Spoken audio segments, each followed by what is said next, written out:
Buenas tardes, mi nombre es Eduardo Saldaña Alonso, estudiante de la licenciatura en Derecho por parte de la Benemérita Universidad Autónoma de Puebla.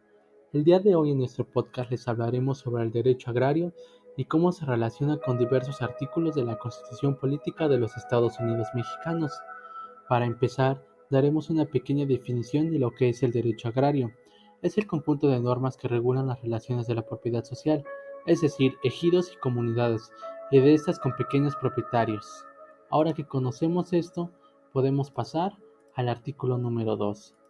El artículo número 2 de la Constitución Política de los Estados Unidos Mexicanos señala, en el inciso A, fracciones 5 y 6, sobre el reconocimiento que se le da a los pueblos indígenas sobre la autonomía en cuanto a la conservación y mejoramiento del hábitat, y la preservación de la integridad de las tierras, así como el acceso sobre el uso y disfrute de los recursos naturales del lugar donde habitan, siempre que se hagan con respeto a las formas y modalidades de propiedad y tenencia de la tierra que se establezcan en la Constitución. Considero que este artículo va muy de la mano con lo que es la materia derecho agrario. Ahora bien, en el artículo número 8 de la Constitución Política establece el derecho de petición para los ciudadanos de la República, recordando que para establecer un ejido, una comunidad o simplemente ser reconocido o exigido un derecho ante la autoridad, se debe de realizar dicho derecho de petición, el reconocimiento de ejido. Continuaremos ahora con el artículo 14. Se menciona que nadie puede ser privado de sus propiedades, posesiones o derechos, sino mediante un juicio ante tribunales. Esto da la garantía a los que poseen tierras en cualquiera de sus formas como sus derechos sobre ellas. Es muy importante conocer los derechos que las personas tienen en cuanto se trata de sus ejidos. Artículo 16 de la Constitución Política. Se puede aplicar al derecho agrario, al ser molestado en sus posesiones a menos que exista una causa legal para modificar su situación de posesión y el uso de estafetas para uso de las prestaciones de acuerdo a la ley marcial. Continuaremos ahora con el artículo 17.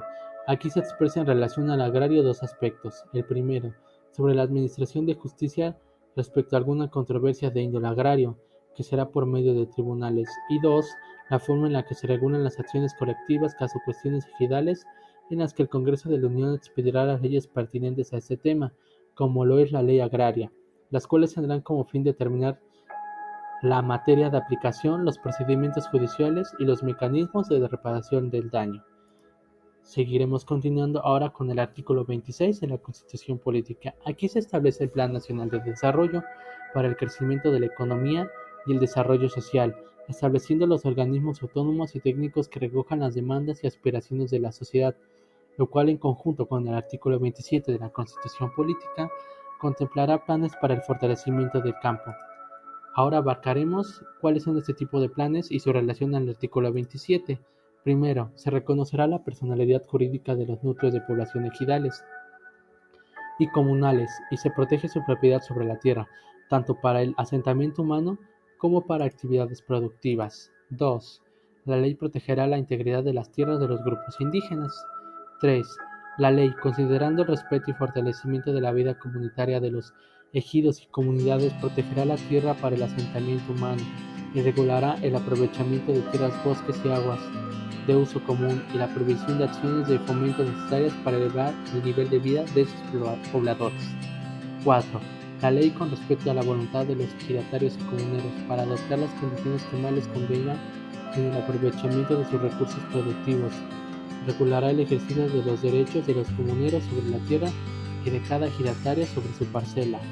Finalmente, 5. Asimismo establecerá los procedimientos por los cuales ejidatarios y comuneros podrán asociarse entre sí, con el Estado o con terceros, y otorgar el uso de sus tierras y tratándose de ejidatarios, transmitir sus derechos parcelarios entre los miembros del núcleo de población. Igualmente, fijará los requisitos y procedimientos conforme a los cuales la Asamblea Ejidal otorgará al ejidatario el dominio sobre su parcela. Ahora pasaremos al artículo 73.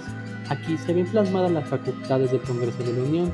Entre estas, aplicables a lo relacionario al agrario, se puede rescatar la fracción 29G para expedir las leyes que establezcan la concurrencia de los tres niveles de gobierno en materia de protección ambiental, de preservación y restauración del equilibrio ecológico. Ahora pasaremos al artículo 104 de la Constitución Política. Establece la competencia del Tribunal Federal, por ende de los delitos y controversias derivados del agrario. Y finalmente, El artículo 105 de la Constitución Política establece la competencia de la Suprema Corte de Justicia de la Nación en cuanto a la controversia constitucional que pudiese existir en torno a la aplicación de la ley agraria. Considero que el conocer estos artículos es muy importante, ya que el derecho agrario es quien se encarga de regular la posición y distribución de la riqueza territorial, así como sus derivados de los que dependemos todos los mexicanos. Muchas gracias, escúchanos en nuestro próximo podcast. Nos vemos pronto.